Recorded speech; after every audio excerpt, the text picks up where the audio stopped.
since lockdown began. That's 100 people a day. Behind every arrest is someone frightened of being at home, suffering too often in silence.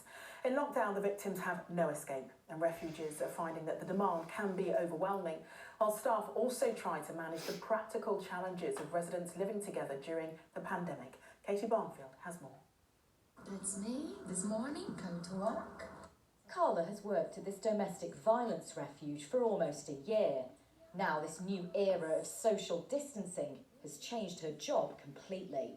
I used to come to work and the ladies used to make their breakfast for the kids. Now, unfortunately, the kids are not going to school anymore, so we don't have this routine. The playroom is the favorite place ever for the kids here in the house.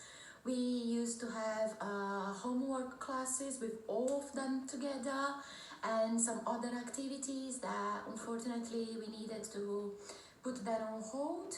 The refuge is still providing a safe space for 12 women and their families, but having to close off many of the facilities they normally use has been a challenge for staff and residents.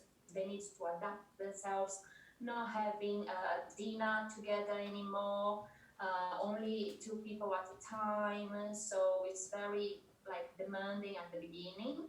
We need to put ourselves aside sometimes, most of the times, to support them as much better as we can. Yeah. It's not just the practical challenges day to day. Demand for these services has also risen hugely since the lockdown began. One of London's largest refuge providers say they've seen referrals double over the past few months. In terms of the spaces available, we're filling up very fast.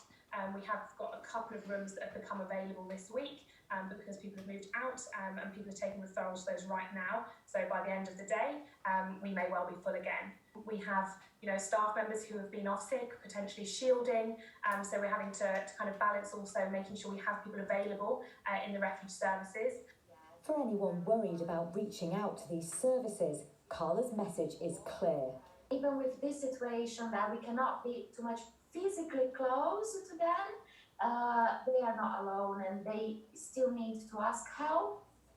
Despite the difficulties, they will stay open, continuing to support those who need it so much.